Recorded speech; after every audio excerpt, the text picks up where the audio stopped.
Olá a todas, todos e todes, uma boa noite aí para todos nós. Hoje estamos aqui no dia 18 de agosto, né, nessa noite gostosa, com as nossas convidadas, para a gente falar um pouco sobre a Lei Maria da Penha. Essa live, ela é uma live em parceria, junto com o NUDUC, o Núcleo de Direitos Humanos e Cidadania de Marília, com o Conselho Municipal dos Direitos da Mulher, com o NUDISE, o grupo de pesquisa, com o coletivo Mulheres Marília, com a Sala Convida, com o Conselho da Mulher Empreendedora e da Cultura e com a Educativa Marília FM. O tema nosso da noite é 15 anos da Lei Maria da Penha, desafios e conquistas. Então, nós agradecemos a presença aí das palestrantes, das intérpretes de Libra, de toda a equipe técnica e das pessoas que nos ouvem e nos acompanham hoje aqui. Eu vou passar a palavra e vou pedir para que as convidadas se apresentem. Então, vocês podem fazer uma breve apresentação, entrar na palavra de vocês. Cada participante das palestrantes, tanto a Camila quanto a Adriana, terão 20 minutos de fala, e após a gente vai abrir para as perguntas. Então, quem quer participar, fazer a pergunta, fique à vontade, interage aqui, para interagir aqui conosco pelo chat, tá? E desejo aí uma boa noite, uma boa fala. Professoras, né, nossas professoras, advogadas. Professora Camila, a palavra é sua, fique à vontade. Obrigada, boa noite. É um prazer imenso estar aqui com vocês hoje para falar de um tema tão importante que é a violência doméstica e para comemorar a Lei Maria da Penha, né? A gente tem muito, a gente conquistou muito, né? É um dia, sim, de comemoração, 15 anos dessa lei, mas a gente tem muitos desafios pela frente. Então, a gente vai falar um pouco sobre isso. Então, fico muito feliz de estar aqui representando. Então, eu sou professora Camila Rodrigues, eu sou doutora, né, recente, fiz o doutorado em Ciências Sociais, estudando justamente esse tema. Sou professora da rede estadual, sou membro do Conselho Municipal e faço parte também do coletivo de Mulheres Marília, e estou representando o LIEG, que é o Laboratório Interdisciplinar de Estudos de Gênero. Então, é um prazer estar aqui com vocês nessa noite.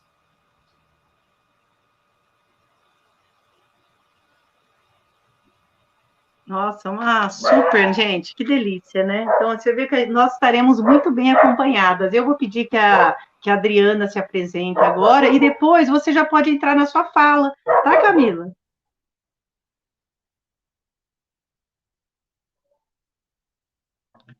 O microfone. Microfone? Agora eu estou te ouvindo. Está me ouvindo? Posso falar agora? É um prazer imenso, né? Uma satisfação imensa estar aqui com vocês todos, porque hoje é uma live especial, é a primeira live que o Conselho Municipal de Direitos da Mulher está participando e promovendo, junto com todos esses organismos maravilhosos, né, da luta feminina, da luta de mulheres, da luta feminista, e que nós temos um orgulho imenso de pertencer. Então, é um momento assim, super importante. Agradecer todas as conselheiras que nos trouxeram até aqui também, né? Porque graças às conselheiras a gente conseguiu montar essa live.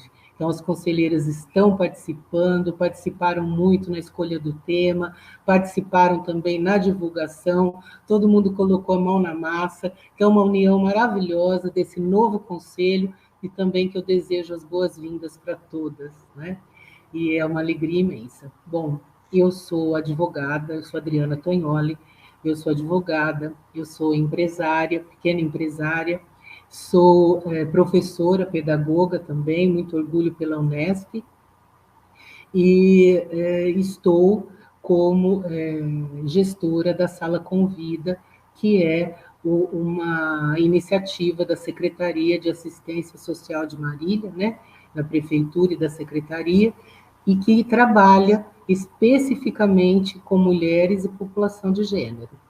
Então, é muito oportuno que a gente esteja aqui hoje com vocês.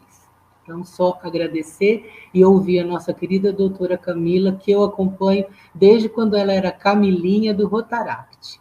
Então, é muito orgulho para a gente também estar aqui ao lado da Camila, né? A gente está misturando a experiência com a juventude, né? Com esse vigor do novo, e eu acho que isso é perfeito, é um combo perfeito. Obrigada, Adriana. É um prazer estar aqui com você. Acho que a gente se complementa, né, nas nossas falas. Já é a segunda live que a gente faz e a gente está em constantes debates. Realmente, você falou... eu esqueci de agradecer, né? As membras do Conselho Municipal realmente foram incríveis.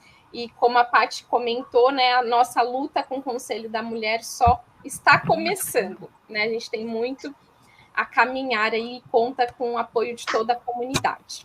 Pode passar, Jefferson, esse. Eu vou iniciar, então, a minha fala, falando um pouquinho do histórico da Lei Maria da Penha, né? Porque eu sempre estou abordando isso com os meus alunos e muitos alunos acham que ela, inclusive, faleceu. Né? Então, é importante a gente contar um pouco da história dela e contar que ela ainda está viva, né? E que ela representa essa luta pela impunidade, contra a impunidade, né? Essa luta de superação e de força e de garra, né? Então ela escreveu esse livro, para quem não teve acesso, vale a pena comprar. Sobrevivi e posso contar, né? Então ela, como uma mulher sobrevivente da violência, pode contar essa experiência, né? Está viva para contar essa experiência.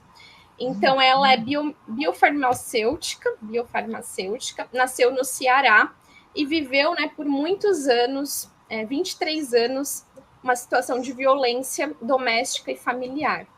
O seu esposo era um médico, um professor universitário muito renomado no Ceará, né? Então, toda aquela high society, né, que vivia dos padrões da família tradicional brasileira, ela não denunciou esses anos de violência. A primeira vez que ela sofreu uma das violências mais profundas que ela teve física, a deixou paraplégica, e a segunda, ela quase foi morta, eletrocutada na banheira. Então, depois disso, ela falou, não, eu vou fazer a denúncia, não dá mais, né? 23 anos vivendo essa situação, né? Então, uma situação que muitas mulheres brasileiras e latino-americanas sofrem, né? E muitas vezes sofrem caladas. E aí, no contexto brasileiro, não tinha nenhuma lei específica de combate à violência contra a mulher, e a Maria da Penha, né, lutou intensamente para que houvesse no Brasil uma lei que protegesse as mulheres em situação de violência. Né? Então, o Brasil era signatário de vários acordos internacionais e foi justamente por essa pressão internacional e pela atuação do movimento feminista no Brasil, né, que em 2006 a lei foi sancionada pelo então presidente Lula. Né? Então, é uma lei que representa muito para as mulheres. Né? A Adriana vai contar um pouco do histórico legal dela, né, como ela foi se modificando também para atender as especificidades das mulheres. Ela, né, representa esse marco muito importante, mas a gente não pode deixar de evidenciar que ela ainda tem muito a caminhar, né? Ela tem muitas lacunas a serem preenchidas, né? Então, a minha fala vai ir um pouco nesse viés, tá bom? O conceito, né? Eu gosto de trazer um conceito sobre o que eu estou entendendo por violência doméstica. A professora Cláudia Maia, inclusive, participou da minha banca de doutorado recente, e ela tem uma teoria muito interessante sobre Lei Maria da Penha, violência doméstica, né? Chama Cláudia Maia. E ela traz o conceito, né, que algumas teóricas também abordam, que o conceito de violência doméstica, violência contra a mulher, tem uma longa duração histórica, né, se fundamenta numa cultura patriarcal, colonizadora, que vai colocar como natural as desigualdades entre homens e mulher, desigualdades de poder.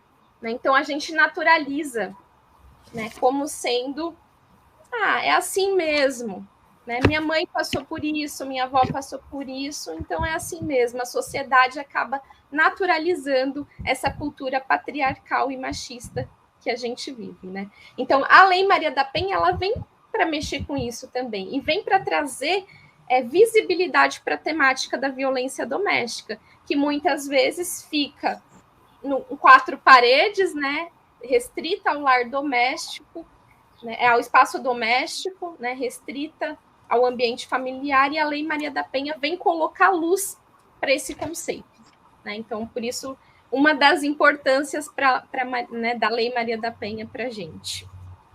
Tá? Então, pessoal, é inegável que as mulheres possuem, sim, espaços institucionais para que elas realizem a denúncia. Mas esses espaços ainda precisam ter uma atenção diferenciada para essas mulheres, né? Ter uma visão mais humanista e acolhedora, principalmente dos agentes jurídicos, né? Dos agentes públicos, que muitas vezes acabam incorporando essa cultura machista, patriarcal, que eles foram criados, incorporando na atuação cotidiana, né? Então, isso é preciso fazer com que a gente rompa, né? A Adriana pode falar um pouco melhor, mas alguns anos atrás, né, a gente tinha alguns cursos aqui em Marília voltados para a polícia, né, voltados para a delegacia da mulher. Então, isso é importante a gente resgatar, né? E hoje, com a Patrulha Maria da Penha, ela vai comentar também, né, esse olhar já está assim, né, a gente consegue ver uma esperança aí, mas ainda a gente tem muito que caminhar nesse histórico de lutas, tá bom? Então, muitas vezes, esse atendimento é precário, não acolhedor, e as mulheres acabam não indo aos órgãos institucionais fazer a denúncia, né? Então, na minha pesquisa, tanto de mestrado, doutorado, eu acabei presenciando algumas mulheres que conseguiram romper o ciclo da violência, mas por outros caminhos, né? Às vezes, mobilizações de coletivos, se inserindo em grupos de mulheres, movimentos sociais, e não utilizando a justiça, justamente por essa falta de acolhimento, né? Então, isso a gente não quer que aconteça, né? A gente quer que os espaços sejam propícios para que as mulheres, além de realizarem a denúncia, elas consigam romper com o ciclo, né? Porque o ciclo é a gente conhece um pouco do ciclo da violência doméstica, ele é difícil rompê-lo, mas é possível, né? A Maria da Penha está aí para contar um pouco, e tem inúmeras mulheres que estão sobreviventes da violência que estão aí para contar um pouquinho para a gente dessa história. Falando isso, né, depois dessa introdução toda, eu ainda ressalto a invisibilidade social do tema da violência doméstica. Ela ainda é considerado uma subcategoria, né? Ainda não é visto com atenção o governo, né? O governo não dá as devidas atenções para a questão da violência doméstica, né? Ainda a gente tem uma concepção de mulher, em briga de marido e mulher não se mete a colher, né? Então, através dessas nossas falas, dos debates que a gente faz em todos os espaços, a gente quer romper com isso e trazer o tema para visibilidade, né? Acho que a pandemia trouxe, né? Eu vou apresentar até alguns dados. A pandemia trouxe um pouco, escancarou um pouco essa violência doméstica, né? O espaço doméstico como um perigo para as mulheres na pandemia. Então, a Lei Maria da Penha vem trazer esse debate. Então, é importante que todos nós conheçamos a lei, tá bom? E aí, pode passar, por favor, Jefferson, próximo slide. Queria falar um pouco para vocês, né, desse poder de mobilização que o movimento feminista tem, que as mulheres têm, né? Então, esse foi um exemplo. Em 2019, um coletivo chileno, chama Lateses, saiu em praça pública lá no centro de Santiago, no Chile, fazendo uma dança e uma música que ressalta que, além dos agressores, né, que nós temos aí nos nossos lares, o Estado também é um agressor. Por quê? A partir do momento que ele não viabiliza as políticas públicas, que não aplica a lei da maneira que deveria ser aplicado, ele também está praticando uma violência, né? Uma violência institucional. Então, o coletivo Lateses chamou a atenção da gente para isso, né? Não estava a pandemia ainda, né? Foi ali no momento anterior, mas chamou a atenção para a gente pensar isso na pandemia, né? Pode passar, Jefferson, por favor, tem uns... Então, ó, em uma das letras, né, então, a música, né, elas criaram uma música, uma dancinha que repercutiu em vários lugares do mundo, né, então, em uma das falas, elas falam, o estuprador é você, são os policiais, os juízes, o Estado, o presidente, o Estado opressor é um macho estuprador. Então, a partir do momento que o Estado não oferece, não aplica, né, no nosso caso, a Lei Maria da Penha, ele está compactuando uma violência institucional. Ele se reveste de feminicida agressor quando faz isso, né? E acaba vitimizando ainda mais a mulher em situação de violência. Tá? Passa mais um, por favor. Tá aí ainda. E a culpa não era minha, nem onde estava, nem como me vestia. Então, muitas delas acabam indo para a delegacia fazer uma denúncia e recebem julgamentos, né? Em casos de estupro, então, no lugar, né, o horário que você estava, a roupa que você vestia, relacionado às agressões da violência doméstica, mas você pediu, né? Você provocou. Então, as mulheres, o testemunho das mulheres vítimas de violência ainda é muito difícil, né, delas serem ouvidas da maneira que deveria ser, né? Você precisa chegar com provas muito contundentes, né, para que o seu testemunho seja ouvido, né? O caso recente daquele DJ Eve, né? Ela precisou gravar as agressões. Por quê? Ele é um DJ renomado, famoso, nunca a gente poderia imaginar que ele seria um agressor. Então, ela teve que gravar para que... Né? Então, a gente tem que sempre estar ali confrontando o nosso testemunho para que ele seja colocado como a verdade, né? Nesse sentido. Então, eu queria deixar vocês com um trechinho do vídeo, né? Acho que ele é muito legal, mostra na França, na Espanha, no Chile, esse movimento e ressalta o poder que o movimento feminista e os coletivos desempenham hoje na atualidade, né? Então, a gente consegue, sim, superar a violência utilizando os mecanismos, claro, da justiça, que tem que ser colocados em prática, mas também a mobilização das mulheres, a sonoridade, né? Então, Jefferson, gostaria que você colocasse um trechinho para a gente ouvir. E ver, né?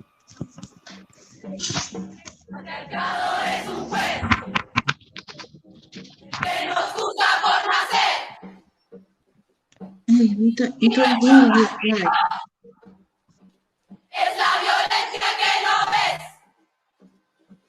El patriarcado es un juez que nos juzga por nacer. Y nuestro castigo es la violencia que ya ves. Es femicidio. Impunidad para el asesino. Es la desaparición.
Pode tirar, Jefferson, por favor.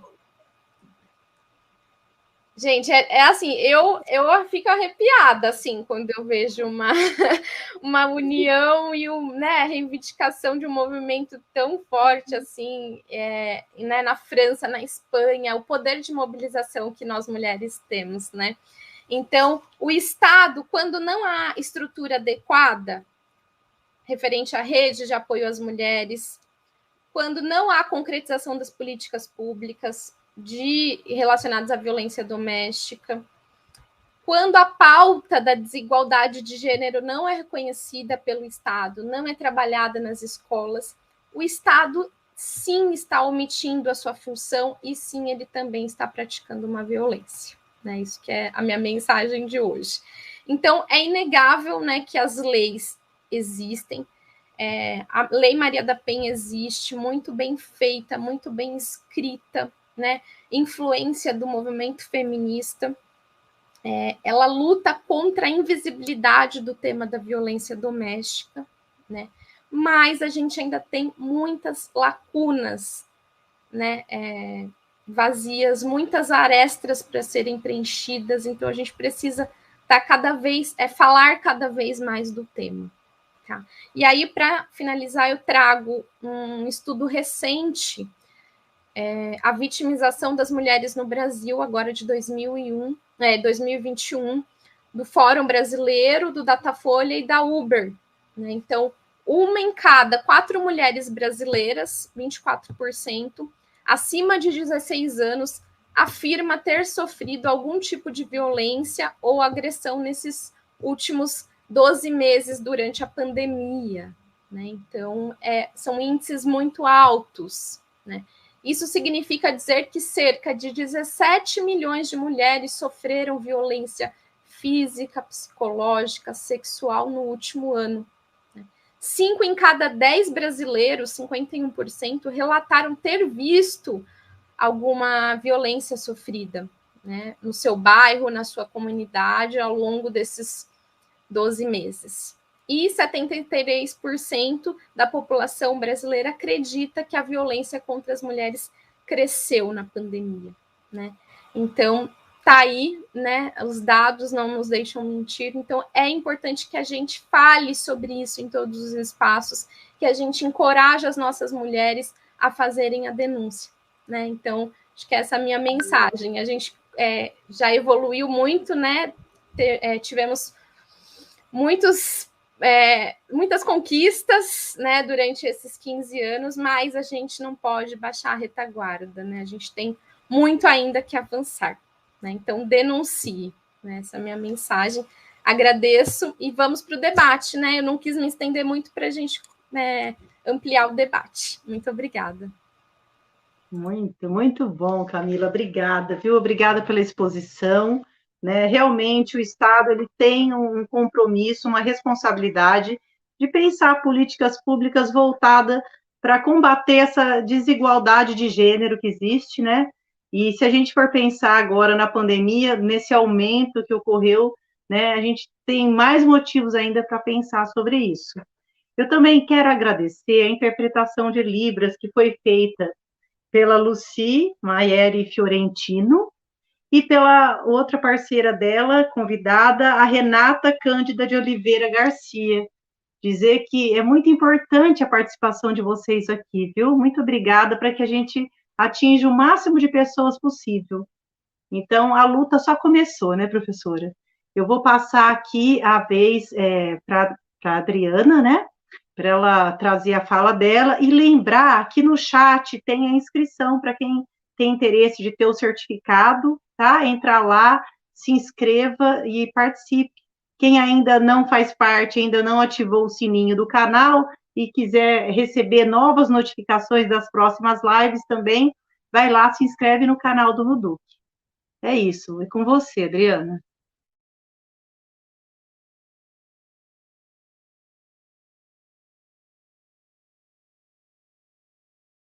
O microfone.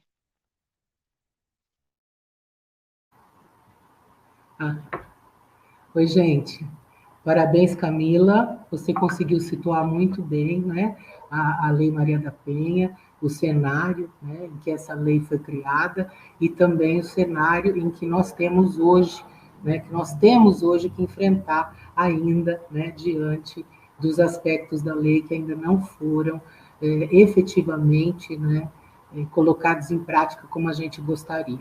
E eu quero só fazer um adendo na fala da Camila sobre a Maria da Penha, lembrando alguns pequenos detalhes, né? A Maria da Penha, ela acabou sendo indenizada em 60 mil reais por conta do que aconteceu. Ela foi indenizada pelo Estado brasileiro, mas isso não foi generosidade, isso foi uma obrigação imposta pela Corte Interamericana. Então, a punição do agressor, né, do marido da Maria da Penha, só aconteceu pela cobrança da Corte Interamericana. Então, o Brasil ele foi julgado internacionalmente incompetente para cuidar das suas mulheres. Então, isso é muito grave, e principalmente se a gente pensar que é muito recente, né? Porque nós não estamos falando de nada 100 anos atrás, 200 anos atrás. Nós estamos falando de algo que está acontecendo ainda, que acontece hoje, né? Então, é muito preocupante mesmo, mas temos que comemorar, sim, temos que comemorar as conquistas, e a partir dessas conquistas, a gente conseguir outras conquistas, porque não podemos parar, e vamos lembrar que nada nos veio de graça, né? Para pessoas que às vezes falam, eu não sou feminista, eu sou contra o movimento feminista. Então, são pessoas que às vezes enxergam o feminismo de uma forma pejorativa, mas é muito importante, gente, porque se não fossem os movimentos feministas, nós não tínhamos chegado até aqui, não estaríamos fazendo essa live, né? Não estaríamos sendo livres para falar tudo que a gente deseja falar, né? Não estaríamos conseguindo tantas conquistas como a gente vem conseguindo, né? A partir dessa união de mulheres, dessa sororidade, desse coletivo, dos conselhos, né? De todo esse trabalho social que é feito por detrás. Quando a gente vê uma lei linda, pronta, completa, e a gente fala, puxa vida, quem fez, né? Quem fez foram os movimentos feministas, né? Se não fossem esses movimentos de mulheres, a Lei Maria da Penha não existia, né? Não existiria. E se não fossem os movimentos de mulheres, levando todo o sofrimento da Maria da Penha para a Corte Interamericana, né, a violência contra a mulher e a violência doméstica e os abusos no Brasil ainda seriam invisíveis. E a Maria da Penha nunca teria sido nem indenizada e nem visto a punição do seu agressor, né? Então, em primeiro lugar, nós temos que pensar que somos todos iguais, são direitos humanos.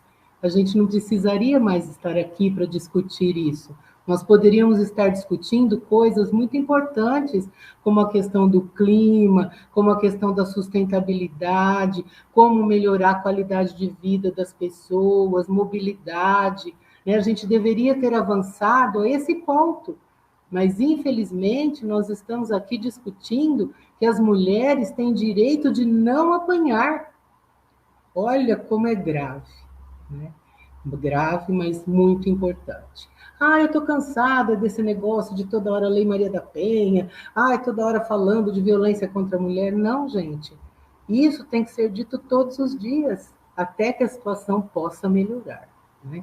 Então, é a partir de toda essa consciência que a gente vai alcançar, né, níveis melhores e melhorar mesmo as condições, a qualidade de vida das nossas mulheres, que somos todas também pagadoras de impostos, né? Trabalhamos, nós contribuímos para o nosso país, contribuímos desenvolvendo o nosso país, nossa comunidade, nosso estado, nossa cidade.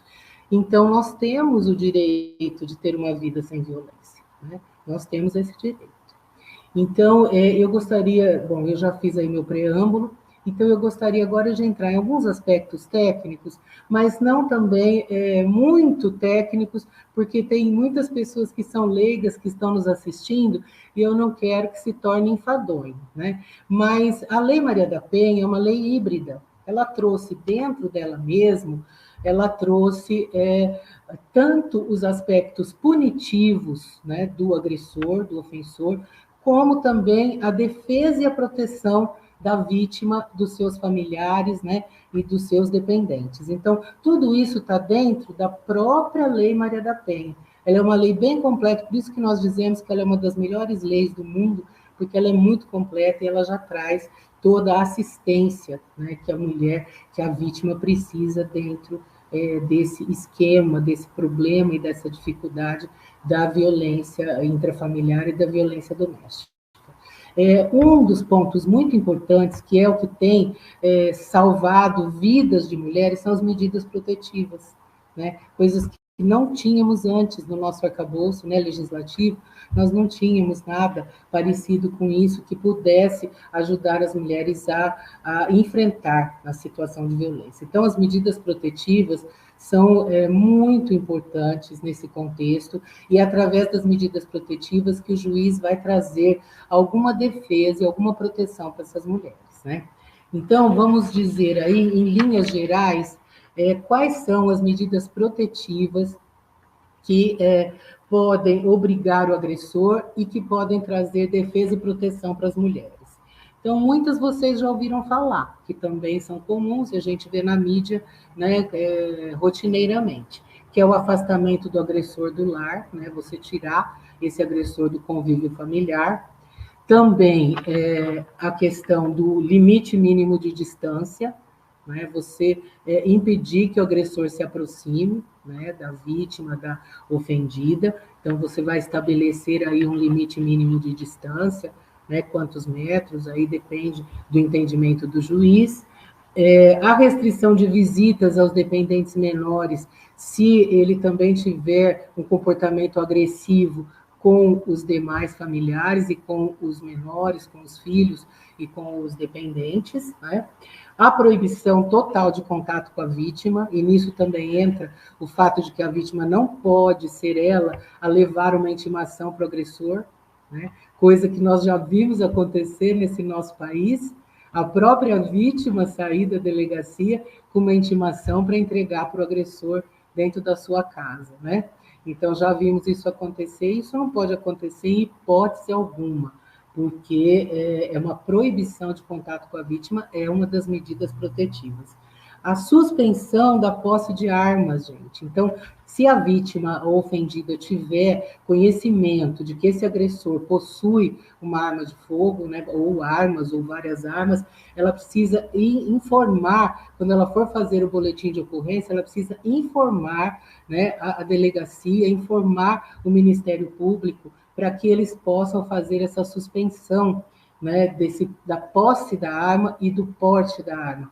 Então, aí a própria autoridade vai enviar para os órgãos competentes, né, essa restrição, essa suspensão, esse impedimento desse agressor portar a arma, né?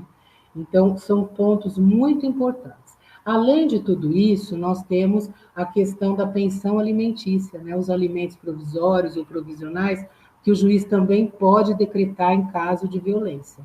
Então, não é muita vantagem para o agressor, se a gente for olhar e ver o número de restrições que ele tem e de problemas que ele vai arrumar também, sendo um agressor, e também não vai se livrar de pagar, né, a pensão alimentícia e de sustentar sua família, mesmo sendo afastado do lar. Então, isso tudo só pode acontecer a partir da denúncia da vítima, tá? Então, isso é muito importante. Às vezes a vítima não quer, a ofendida não quer denunciar, tem receio, tem medo, de fato. Não vamos tirar o receio, não vamos tirar o medo, porque o juiz não vai estar o tempo todo ao lado, né, dessa mulher, ao lado dessa vítima. Então, ele não vai poder protegê-la 24 horas por dia, nós sabemos disso. Mas, se ela tomar essa atitude, né, e conseguir as medidas protetivas, ela tem uma chance muito maior de viver, né, e de alcançar aí no futuro uma qualidade de vida do que se ela não apresentar, né, gente? Então, sem denúncia não existem medidas protetivas e nada pode ser feito, né? Não podemos tomar nenhuma atitude com relação a isso. Então, daí a importância da denúncia. Não só a denúncia realizada pela vítima e pelo ofendido, ou familiares, mas também pela sociedade, de um modo geral. Porque a Lei Maria da Penha, ela diz que a obrigação de defender e proteger a mulher vítima de violência doméstica também é da sociedade. Ela não diz que é só do Estado, não é só o poder público. Toda a sociedade tem obrigação.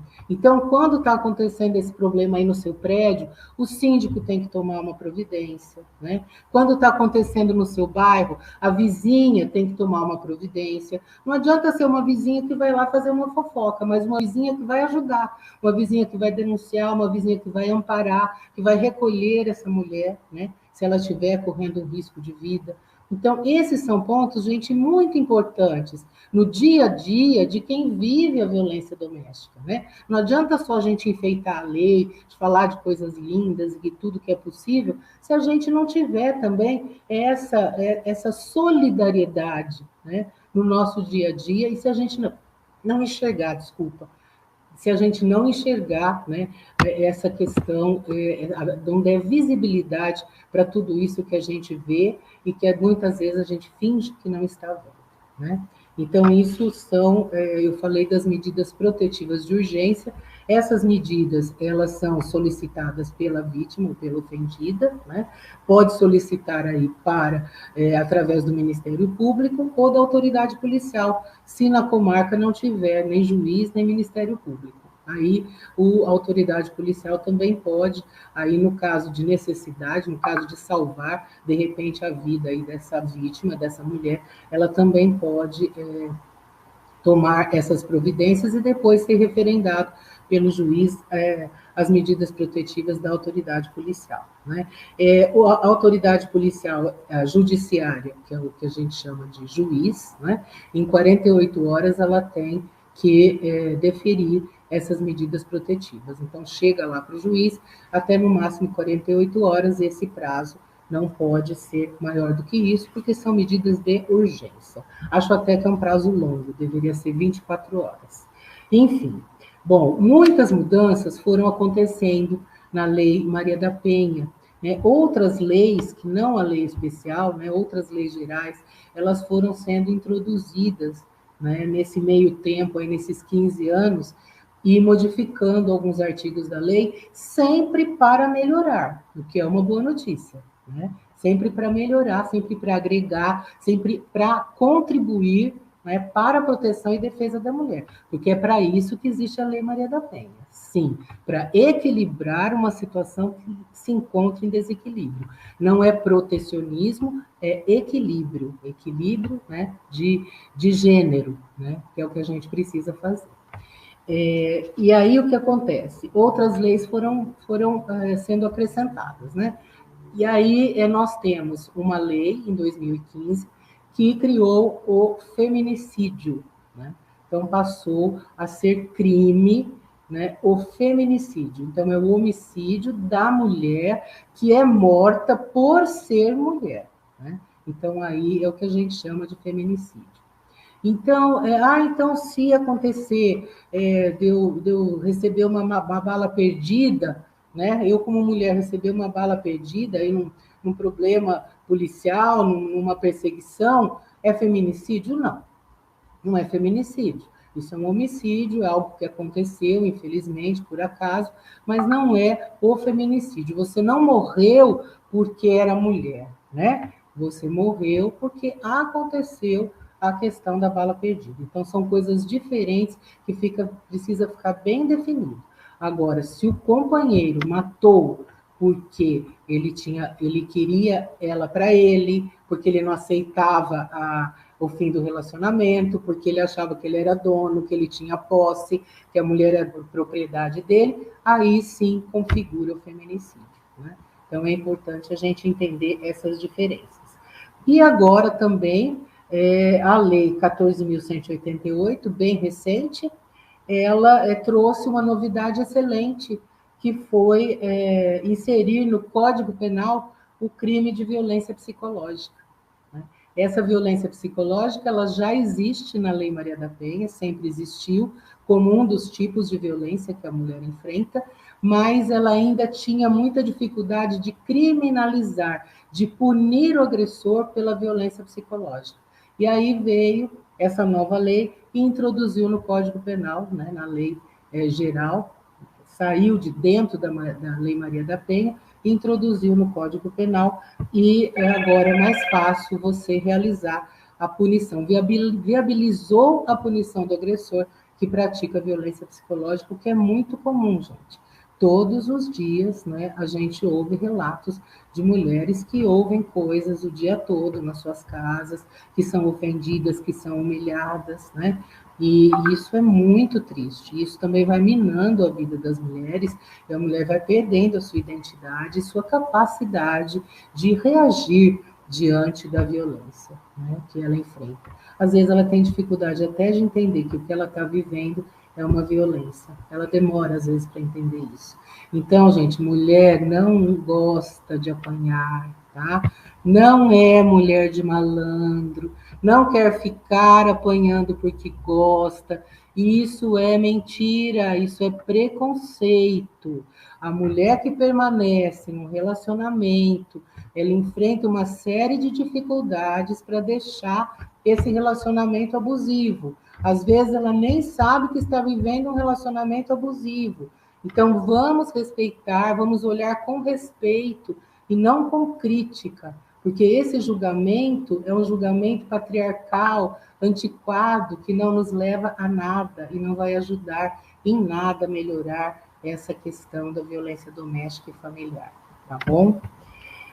Outro ponto muito importante, eu estou com medo de passar o tempo, sabe, gente? Porque é tanta coisa que eu tenho para falar sempre, que às vezes eu passo do tempo, então vocês não levam a mal, eu vou tentando segurar aqui, tá? E importante também essa questão de você introduzir no Código Penal o crime de violência psicológica, porque além de você facilitar a punição, ele vai ser punido com maior gravidade, porque ele vai admitir o regime inicial fechado. Então, ele admite pena de reclusão. Então, olha só, gente, você, agressor que estiver assistindo a gente, você vai preso, né? Você vai preso. Então, vamos pôr a mão na consciência, vamos começar a pensar num mundo melhor, que tipo de relacionamento você deseja ter, né, dentro da sua casa, com a sua família, um relacionamento saudável, que é uma coisa tão boa, né, que traz qualidade de vida e pode melhorar até a sua vida financeira, né? Então, vamos pensar em tudo isso antes de agredir. Vamos repensar, vamos buscar ajuda psicológica, vamos buscar meios, né, de melhorar essa relação intrafamiliar, né? Porque você vai ser preso, né? Mais cedo ou mais tarde vai ser preso. E não é o que a gente quer. A gente não quer isso. A gente quer que vocês vivam bem dentro das suas casas, né? Uma relação saudável, uma relação homem e mulher saudável, uma relação de gênero saudável, homoafetiva saudável, não importa. Nós queremos o amor, o respeito. Aí, essa lei também foi muito bacana, porque ela trouxe aquele famoso sinal vermelho, né? Então, o sinal vermelho contra a violência doméstica, que é esse aqui, gente, tá? Esse é o sinal vermelho contra a violência doméstica. Esse sinal também está institucionalizado na lei, tá? Aí todas nós estamos colocando aí o sinal. Ele está institucionalizado nessa lei que eu acabei de falar, 14.188, recente agora de 2021, né? E é uma lei criada aí por iniciativa do Conselho Nacional de Justiça e da Associação dos Magistrados Brasileiros, né? Então, chama Campanha Sinal Vermelho contra a Violência Doméstica. Então, essa campanha já é conhecida de todo mundo, muita gente já ouviu falar. Essas campanhas começaram na Europa, se não me engano, durante a pandemia, se não me engano, na Espanha, foi quando a gente teve conhecimento dessa campanha, né, dessa primeira campanha do Sinal Vermelho, porque as mulheres estavam totalmente confinadas junto com seus agressores e elas não tinham como avisar que elas estavam sofrendo violência, até porque muitas vezes a primeira coisa que o agressor confisca é o celular, né? Ele confisca o celular da mulher, ele quebra o celular da mulher para impedir que ela possa pedir socorro, né? Que ela possa pedir ajuda. Então, o que eles, na Espanha, eles promoveram essa campanha do sinal vermelho, então a mulher apresenta, né, esse sinal, que pode ser feito com batom, com tinta, com caneta, com o que tiver fácil aí na sua frente, na sua casa, ela apresenta as mãos, né, com esse sinal, numa farmácia, numa agência bancária, né, num órgão público, e aquele agente que está atendendo a mulher, ele já percebe, através desse sinal, que ela está vivendo, né, uma situação de violência. Ele pode tentar conseguir alguns dados com ela, né, dentro das suas possibilidades. O atendente da farmácia, vamos fazer aqui o seu cadastro. Então, ele pega, faz ali o cadastro e pega o telefone, pega o contato, pega o endereço, o nome dessa mulher que está sendo vítima, né? Porque muitas vezes ela pode estar ao lado do agressor. E ele pode, dessa forma, contribuir para socorrer essa mulher, entrando em contato com a polícia militar e avisando o que aconteceu. Esse é um exemplo. Isso já aconteceu em agências bancárias aqui no Brasil, né? E também já aconteceu em várias partes do mundo. E aí algumas mulheres podem ser salvas através desse sinal vermelho, né? É importante que os agentes tenham conhecimento dos protocolos, né? Sejam capacitados, e para isso o CNJ, agora eu vou dar o recado, o CNJ, no site do CNJ, você vai encontrar um tutorial onde vai informar de que maneira você vai capacitar esses atendentes, esses agentes, esses bancários, essas bancárias, essas pessoas que vão atender essas mulheres com sinal vermelho, né? É muito simples, você vai permanecer anônimo, não vai precisar ser testemunha em lugar nenhum, né? Não vai precisar testemunhar, e você vai poder ajudar grandemente, né, nessa campanha. Então, nós já temos mais de 15 mil farmácias cadastradas no Brasil. Então, se você é uma farmácia, uma agência bancária, um órgão público que quer participar dessa campanha e ajudar também, entra no site do CNJ, do Conselho Nacional de Justiça, e se inscreva também como um colaborador dessa campanha. Tá bom, gente? Bom, isso eu já terminei, já encerrei. Eu teria mais coisas para falar, mas eu não sei como está meu tempo. Se não tiver, a gente faz uma live numa próxima ocasião. E tem também as perguntas, né? Que dá para a gente dar uma acrescentada. Eu acho assim, obrigada, né, pela sua exposição. É realmente muito importante a gente pensar assim, em garantir todos esses direitos que foram conquistados com muita luta, né? As duras penas, muitas vezes. Então, e garantir que a gente não perca nenhum desses direitos, né? Porque a gente sabe que existe sempre uma ameaça, né, por trás, tentando tirar esses direitos. Então, essa garantia é fundamental. Eu não tinha nada vermelho, eu fiz o sinal de caneta normal, eu não sei se isso também valeria, né, talvez uma dúvida. Os canais que eu conheço de denúncia, um dos, né, é o 180 também, que a gente vai lá, liga, né, não só a mulher pode fazer essa ligação, né, você pode fazer essa ligação também em nome de uma outra mulher, ou um homem também pode fazer isso. Então, eu acho que é importante. E agradecer mais uma vez a Renata, está interpretando aqui em Libras para nós, muito obrigada. As perguntas, a hora que a gente estava passando aqui, eu vi uma pergunta da professora Camila Munhai, que ela pergunta sobre, assim, os coletivos de mulheres, né? Qual o papel deles na sociedade, como eles podem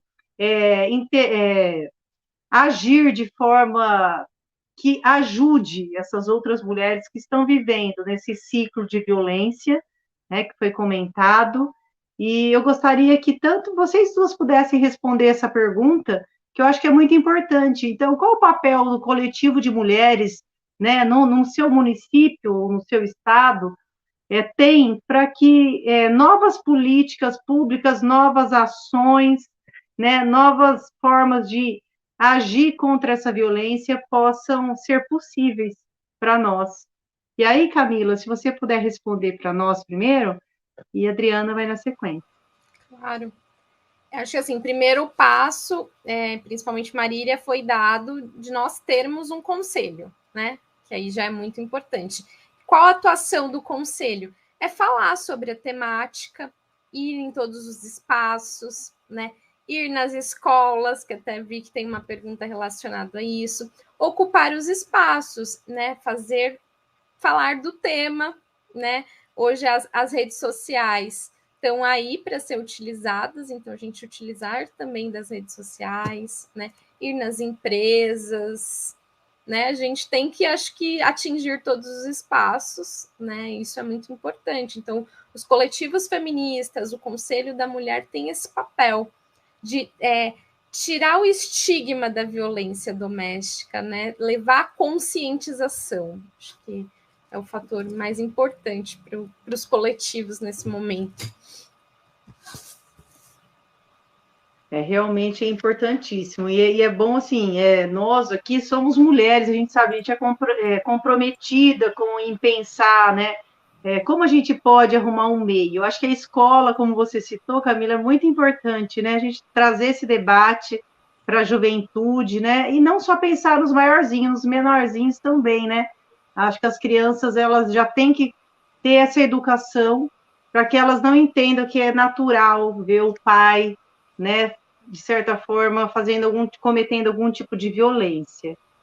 Exato. Você gostaria de responder também? Fique à vontade. Não, eu só queria complementar. Em 2019, nós fizemos um projeto na escola, lá em Oscar Bressani, chamou Mulheres Empoderadas, né?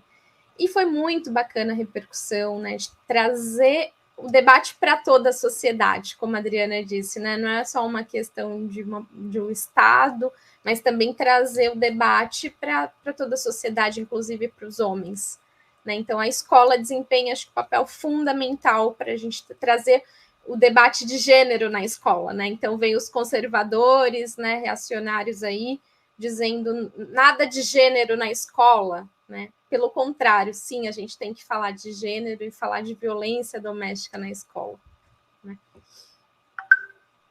Passo para a Adriana falar. Sua palavra. Camila, falar de gênero, né, falar de violência, falar de direitos humanos, né? E direitos humanos tem que ser dito o tempo todo, né? Direitos humanos deveria ser devia estar na grade, né, curricular, né, direitos humanos. Eu acho que é muito importante, que todo mundo deveria estudar sobre isso, para poder realmente ter um mundo melhor, mais inclusivo, né? De qualquer modo, o que você falou com relação a conscientizar, sim, sem dúvida, é o papel dos coletivos, é realmente trazer essa conscientização, educar, né, falar sempre, estar mesmo ocupando o tempo todo os espaços. Mas tem uma coisa que os coletivos também podem fazer, e fazer assim muito bem, que é levar mulheres a ocupar espaços de poder, né? Porque se a mulher ela está ocupando espaços de poder, ela também vai trazer transformações e mudanças melhores na vida das mulheres, porque ela tem essa capacidade, ela conhece o sofrimento da mulher. Então, por que é tão difícil a gente cumprir a Lei Maria da Penha como a gente gostaria e a gente se libertar desse patriarcado? Porque a política é patriarcal. Né? Porque todas as pessoas que estão fazendo as leis, que estão fazendo as leis serem cumpridas ou descumpridas, de um modo geral, são os homens. Né? Então, é patriarcal. Se os coletivos não trabalharem essa questão da importância da mulher na política, nas gestões, na gestão pública, ocupando os espaços de poder para poder ter influência positiva na vida de outras mulheres, também vai ser muito mais lenta as nossas mudanças, né? Então, vamos colocar as mulheres na política, vamos aprender a fazer política, vamos trabalhar também, né, desse lado, vamos deixar a política mais humanizada, né? E eu acho que esse é um papel muito importante hoje, muito forte dos coletivos, dos conselhos, né, e dos movimentos de mulheres, muito importante, porque para haver representatividade, nós teríamos que ter pelo menos 50%, né? Essa é a realidade, porque nós somos 52%. Se nós somos 52%, mas nós temos 10 nos representando, então nós não temos representatividade, né? E é por isso que é mais difícil, com baixa representatividade, é mais difícil alcançar tudo que a gente precisa, né? Com relação à lei, com relação à proteção, com relação à saúde, porque as mulheres, de certa maneira, elas cuidam de mulheres, elas conhecem os problemas, né? Então, eu acho que esse é um papel muito importante do coletivo, né? Contribuir também para eleger mulheres, em todas as esferas. Muito bom, é isso mesmo, nossa, gente, é importantíssimo, nossa, gratidão por essas falas, por vocês trazerem essas reflexões para nós tão importantes, né? Porque eu costumo dizer, não é fácil ser mulher no mundo que é feito por homens e para homens, né? E nós tivemos uma oportunidade de participar no coletivo de Mulheres Marília, um pouquinho antes da pandemia, em 2020 mesmo, no começo do ano, um curso de formação para mulheres na política. E foi muito interessante, a gente pôde compartilhar aqui, né, com nós, a Camila, a Adriana, eu sei que a gente está lá sempre, né, marcando presença, como a Camila falou, ocupando esses espaços, né, buscando um lugar de fala para que a gente possa trocar esse conhecimento entre nós. E como você comentou, Adriana, é uma relação muito ligada aos direitos humanos, né? Então a gente tem que estar muito atento mesmo e participar desses debates e trazer esse assunto que até então é considerado tabu para algumas famílias, né? Que fica aquela coisa, não vamos contar para ninguém, e colocar isso para a gente debater e pensar nessas alternativas. Eu estou pensando se vocês gostariam de fazer uma pergunta entre vocês, que eu quero deixar aberto aqui, tá? Que esse é um momento de diálogo nosso, e fazer uma pergunta, né? Uma curiosidade minha. Eu acho que é assim, esse ciclo da violência que é falado, que a Lei Maria da Penha ela cita, ela fala assim sobre uma violência que é cometida pelo homem, né, ali, né, contra a mulher, e seguida de um arrependimento. Então, após essa violência, há um arrependimento e uma retomada. Eu queria ouvir um pouquinho, vocês falarem sobre isso. Posso falar, Camila? Pode começar, sim. Uhum. Gente, o ciclo da violência, que a gente chama círculo da violência, ela acontece assim, de uma maneira típica, né? Porque muitas vezes o agressor, de um modo geral, ele também é típico, e o comportamento dele é típico. Então, ele vai começar através de uma violência psicológica, né? Através de ofensas, através de mentiras, de humilhações, e isso vai aumentando, né? Isso vai aumentando, isso vai crescendo, evolui, não é uma coisa que retrocede. E a partir daí começam as agressões físicas, né? Que também vão aumentando. Começa um tapa, um empurrão, e aí depois vem chutes, né? Muitos até chutam a barriga de mulheres grávidas, né? Nós sabemos disso, isso é uma realidade, não adianta a gente fazer de conta que não existe, né? Mas isso acontece muito, né? Grávidas dos próprios filhos deles, né? Isso já aconteceu inúmeras vezes, infelizmente é triste, mas é uma realidade. E aí, o que acontece? Isso vai se intensificando, né? E aí vai se espaçando, vai diminuindo o espaço de tempo com que isso vai acontecendo, porque a mulher não vai reagindo. E aí, o que acontece? Ele volta, quando ele vê que a situação ficou muito grave, ele vem, se arrepende, e aí nós chamamos da fase da lua de mel. Muitos até trazem presente, trazem flores, ajoelha no chão, se desculpa, pede perdão, diz que vai mudar. E no momento que ele faz isso, de repente, ele até acredita mesmo que ele é capaz de mudar, né? Eu não quero aqui dizer que eles não são capazes de mudar. Sim, porque alguns são. Tanto que a ressocialização do agressor é um programa que dá muito certo, né? É um programa que reduz muito o nível de violência no local onde esse programa está inserido. Então, é lógico que é possível sim, né? Mas é difícil. Então, ele se mostra arrependido. Aí, a mulher, ela vem com aquela esperança peculiar da mulher, né? Aquela ilusão, né, de que tudo vai melhorar, de que, de fato, ele está arrependido, que ele é bom pai, ou que ele é um bom provedor, enfim, ela começa a procurar qualidades nele para aceitar aquele perdão, né? Porque, no fundo, ela quer perdoar. Essa é uma verdade. Aí, o que acontece? Perdoa, fica uns dias, tudo muito bom, a fase da lua de mel, que a gente diz, aí retoma o ciclo. Porque se ele não tratou esse problema, né, dessa agressividade, dessa posse, desse machismo que ele tem com relação ao companheiro, isso vai voltar. Qualquer momento vai voltar. E vai se intensificando. E volta também o arrependimento. E assim, muitas mulheres viveram anos, e vivem anos a fio nesse ciclo. Né? Muitas vezes ela ama o agressor, ela não ama a agressividade. Ela não ama a violência que ela vive, mas ela ama o agressor, porque ele não é agressor 24 horas por dia. Por isso que eu digo, vamos respeitar, vamos enxergar a mulher, né, como a gente deve enxergar, e não como uma mulher de malandro que quer apanhar. Porque esse ciclo realmente acontece, isso é típico da violência doméstica intrafamiliar e é difícil de romper. Então, o que a gente... Agora eu vou falar só um minutinho da sala convida, Patrícia, só para poder ajudar, inclusive, mulheres que possam estar nos assistindo. Então, o que a gente entende? A gente entende que, para romper esse ciclo, a mulher precisa de apoio, de rede de apoio, né?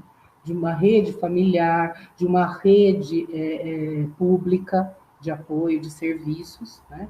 Então, isso é muito importante, que ela se sinta segura nessa rede, que ela saiba que pode contar com essa rede. Precisa de um apoio psicoterapêutico, de um apoio terapêutico, de algo semelhante, para que ela possa começar novamente a se enxergar, a desenvolver novamente sua autoestima e ter forças para lutar contra a situação de violência que ela está vivendo. Então, isso é muito importante também. E é o que a gente oferece na Sala Convida, através de 16 voluntárias, que hoje nós recebemos com muita alegria mais uma voluntária psicóloga, porque as pessoas estão conhecendo o projeto e cada vez mais procuram a sala para ajudar, né? E aí recebemos mais uma, estamos com 16 psicólogas voluntárias realizando esse trabalho, que é um trabalho que no futuro a gente quer que se torne, né, de fato, institucional, se torne, né, um trabalho público. Então, é um projeto piloto, na verdade, que a gente está realizando com os voluntários, para que um dia alcance aí uma política pública, né, real, que é o que a gente gostaria, o que a gente quer que aconteça. Então, essa ajuda de rede que a Sala Convida oferece e de psicoterapia é uma ajuda muito importante para que a mulher possa retomar a sua vida e romper esse ciclo da violência. Tá? Então, isso é bastante importante. A Sala Convida é um projeto pioneiro da Secretaria de Assistência Social e ela fica na Galeria Sanremo, nas salas 24 e 26, não é? É muito fácil, em frente ao terminal, e aí você entra no primeiro andar e a gente faz o acolhimento e dá toda a orientação que você precisa nesse momento de dificuldade que você está vivendo, uma situação de violência ou uma vulnerabilidade, né? Algo semelhante. Mulheres, né, e comunidades também LGBTQIA+, né, a população de gênero também. As mulheres trans também são recebidas na nossa sala. Muito bom, nossa, parabenizar a iniciativa, né, da Sala Convida, todas essas mulheres que estão lá trabalhando como voluntárias, dizer que conte com a gente sempre, né, eu acho que a gente tem que estar presente nessa luta, sem dúvida. Eu acho que a Sala Convida é nossa parceira também, hoje aqui da live. Agradecer e mandar um beijo especial para todas as mulheres que estão envolvidas aqui, tá? Com essa parceria, né, da live da noite. E aí, professora Camila, você gostaria de trazer um pouco, até eu acho assim, pensar que essa violência que acaba sendo esse círculo vicioso, acaba muitas vezes terminando no feminicídio, né? Que é um número que tem aumentado bastante. Então, se você quiser falar um pouquinho sobre isso, Camila, e aí depois a gente faz uma rodada final pelo avançar da hora, tá? Fique à vontade. Eu só queria acrescentar na fala da Adriana o centro de referência, né, que é uma conquista recente, e a gente não vê a hora de ser concretizado, né? Então, um projeto de lei foi aprovado, então Marília vai contar aí com um centro de referência, assistência social, jurídica, psicológica, né? Então, muito importante para o nosso município, é uma demanda de muitos anos anteriores, que a gente vem lutando para que esse centro de referência que saísse do papel, né? Então, agora a gente espera que ele saia e o Conselho da Mulher vai estar aí junto, né? Vai estar atuante. Muito bom. O feminicídio, ele é justamente o estopim, né, de todo esse ciclo da violência, né? Então, a partir do momento que não há o rompimento do ciclo, né, que a mulher não se sinta fortalecida, empoderada, para que esse ciclo seja rompido, infelizmente, pode sim acarretar no feminicídio. E a pandemia acentuou, né, essa desigualdade, essas dissimetrias de gênero, e os índices de feminicídio aumentaram também, né? E o feminicídio, a Adriana pontuou bem que ele se caracteriza, né, pela morte da mulher, pelo fato de ser mulher, e pela crueldade que esse crime geralmente acontece, né? Estrangulamentos, facadas, geralmente o agressor, o assassino, ele mexe com o rosto, com os seios, então ele quer atacar a mulher pelo fato dela ser mulher, né? Então os movimentos feministas, os coletivos, principalmente na América Latina, eu fiz a minha pesquisa no Uruguai, estão muito ativos no sentido de denunciar o agressor, não só o agressor, mas punir e prevenir essas situações, né? Que aconteçam essas situações. Então, trabalhando a educação, trabalhando a conscientização, a Adriana comentou bem, né? Trabalhando a inserção das mulheres na política, nos espaços públicos, né? Isso é muito importante. Então, fica a nossa mensagem aí para cada uma nos fortalecer, né, enquanto mulheres, e também contar com o apoio dos homens, que é imprescindível para que isso tudo acabe, contar com a atuação dos homens nesse contexto, né. Verdade, professora, sem dúvida, nossa participação nessa luta é fundamental, né? Eu acho que as mulheres precisam estar presentes e elas precisam também mobilizar seus companheiros para que eles venham junto, né, para essa luta que ela, vamos dizer, ela começou. Então tem um longo caminho ainda a percorrer, a gente tem muitos direitos ainda a conquistar, a gente ainda não conseguiu a paridade nas representações políticas, a gente não conseguiu ainda a paridade salarial, né, quando o trabalho é o mesmo feito por homens e mulheres. A gente ainda tem uma desigualdade muito grande em relação ao trabalho com as mulheres negras. Então, a gente tem debates importantíssimos para enfrentar daqui para frente, e eu acredito muito que é possível a gente melhorar e, aos poucos, conquistando o nosso espaço na sociedade, que é nossa, né? Em todos esses espaços públicos que a gente convive, na escola, né? Numa praça, dentro de uma academia e em todos os lugares. Então, eu quero agradecer imensamente a participação de vocês aqui. Eu vou pedir para que a gente faça uma despedida numa rodada final. Depois eu finalizo agradecendo mais uma vez todos que participaram aqui, porque por trás de nós tem muita gente trabalhando, que participou, que estão aqui presentes, assistindo, né, acompanhando a live. Então, eu vou passar agora para a gente fazer essa rodada de despedida. Primeiro, eu vou passar para a Adriana, depois a Camila faz o fechamento. E é isso, mulheres, nós estamos juntas, tá? Para o que der e vier.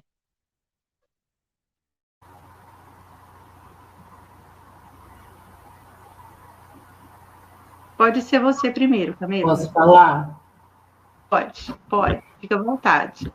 Bom, naturalmente que eu quero, né, agradecer esse momento, né, essa oportunidade que é excelente da gente poder falar, e o quanto a gente fica à vontade, o quanto a gente, né, se sente à vontade de poder falar aqui entre amigos, entre pessoas que pensam também, né, muito a questão da mulher, que que trabalham a questão da mulher, que se preocupam, né, em melhorar, né, a vida das mulheres. Eu quero, assim, também deixar um recado para os homens, né, para que eles também compreendam que quando a gente se volta contra o agressor, nós não estamos nos voltando contra o homem, mas sim contra o agressor, naturalmente, porque ninguém quer conviver com o agressor, né? E, infelizmente, o agressor é homem, né? Então, na grande maioria das vezes, né? Raras vezes, não. Mas na grande maioria das vezes, sim. Tanto é que nós temos que ter uma lei específica para isso, né? Para proteger as mulheres. Então, uma consciência mesmo, uma conscientização também do gênero masculino, né? Dos amigos, né? Se você tem amigo que é agressor, se você está ali no bar, no boteco, no bate-papo, né? Na rodada de cerveja, então você seja uma boa influência, né? Você leve uma boa influência para o seu amigo, para o seu companheiro, né? Não seja aquele que vai instigar uma agressão dentro de casa, ou que vai aplaudir um agressor, né? Tome uma postura diferente, se conscientize também, né? Pense, né, o quanto essa família pode estar sofrendo e o quanto essa família poderia estar bem se não houvesse agressão, né? Então, eu acho que é um recado importante para a gente dar para os homens também, que a gente tem trabalhado muito a consciência das mulheres, mas às vezes a gente esquece de trabalhar a consciência dos homens e esquece que eles vieram dentro desse contexto histórico de patriarcado, que também está enraizado neles e que eles também precisam trabalhar para romper, né? E então eu acho que a gente também pode ajudá-los nesse sentido, não é passar a mão na cabeça que o agressor merece punição, mas conscientizar, né, a população masculina também para mudar de atitude e para abraçar a mulher, né? Quem ama abraça, né? Quem ama abraça. É isso que eu quero deixar, esse recado. Quem ama abraça. Obrigada, Adriana. Sempre bom estar aqui com vocês. Agradecer muito a participação e a oportunidade de falar um pouco sobre isso. Convidar todos e a todas para se envolver nas ações do Conselho Municipal, né? A gente está criando o logo, vai criar as nossas redes sociais, algumas reuniões vão ser abertas, então a gente conta com a participação de todo mundo, né? Nessa construção coletiva. E a minha reflexão final é pensar que o espaço doméstico, né, o espaço familiar doméstico, que para muitas mulheres é o reconforto, né, você sai do trabalho cansado, vai para casa, você se sente bem, para muitas mulheres é um espaço de dor, de sofrimento, de violência, né? Então, enquanto tiver mulheres passando por isso, a gente não pode desistir jamais, né? Então, a nossa luta é para que todas e todos tenham um ambiente livre de violência, né? Então, acho que essa é a minha mensagem e a minha luta aí na sociedade. Obrigada, gente. Agradeço mais uma vez. Obrigada, Paty. Obrigada, as meninas, pela mediação, pela Libras. E a Adriana, né? E o nosso símbolo, né? Denunciem, né? Conte com a gente nessa decisão. Com certeza, nossa, obrigada, gratidão, meninas, pela apresentação de vocês, pela interpretação das intérpretes, por todos os ouvintes. Eu quero mais uma vez agradecer todos que participaram dessa live aqui em conjunto, que é o NUDUC, o Núcleo de Direitos Humanos e Cidadania de Marília, sediado lá na Unesp, o Conselho Municipal dos Direitos da Mulher, do qual temos a honra de participar, né, e convidar para reestender esse convite que a Camila falou, para que vocês participem, logo as redes sociais vão estar aí sendo divulgadas, né? Ao NUDIZE, o grupo de pesquisa da professora Tânia, que eu amo, sou apaixonada pela Taninha, obrigada, viu? Pelo Coletivo de Mulheres Marília, do qual também eu tenho orgulho de participar, né, e convidar mais mulheres para que conheçam mais o Coletivo de Mulheres Marília, é muito interessante. A Sala Convida, que a gente ouviu um pouquinho a Adriana falar sobre, do qual nos enche de orgulho, de saber todas essas conquistas que esse espaço está trazendo para a nossa cidade de Marília. Também ao Conselho Municipal, ao Conselho da Mulher Empreendedora e Cultura, e da Cultura. Eu acho que é muito importante a gente colocar a mulher ali no mercado de trabalho, ela como empreendedora também, né? e a gente pensar na cultura, que é muito importante, a gente usar hoje a cultura como forma de resistência e transformação social, e a educativa Marília FM, do Vinícius Freneda, do qual também eu tenho a honra de participar, e essa live depois ela vai no formato podcast na programação da Web Rádio. Isso acontece de segunda a sexta, das 18 às 20 horas. Fica o convite também para quem ainda não conhece, gosta de uma boa música, que gosta de poesia e gosta de ouvir um conteúdo sem propaganda, seja muito bem-vindo. Agradecer, claro, o Jefferson Guimarães, que está aqui por trás comandando, Wilson Batista, nosso parceiraço da live no Duque, tá? E a Juliana também, ela faz a parte do certificado, ajuda muito a gente em tudo que a gente precisa. E é isso, deixar um beijo bem grande, um beijo especial para as intérpretes, tá? Que eu quero falar o nome delas aqui para a gente, né? A Luci Maire Fiorentino, muito obrigada, viu, pela participação e por aceitar prontamente o convite, está aqui conosco, e para a Renata Cândida de Oliveira Garcia, a participação de vocês aqui é muito importante, viu? Sejam sempre bem-vindas, tudo que vocês precisarem aí, quiser trocar uma ideia, vai lá no particular, vai no Coletivo Mulheres Marília, Sala Convida, nós estamos lá presente para lutar por todas as mulheres, tá? Por todos nós, por uma vida com mais igualdade de gênero. E lembrar que não existe identidade de gênero. Essa proposta que foi feita pela Escola Sem Partido também é mais uma falácia e traz muito fake news e acaba, muitas vezes, atrapalhando, né, o movimento. Então, é isso. Que a gente continue juntas, né, buscando uma vida mais igual, assim, mais próximo da igualdade entre homens e mulheres. É isso. Um beijo bem grande e nos vemos aí na próxima. Tchau, tchau.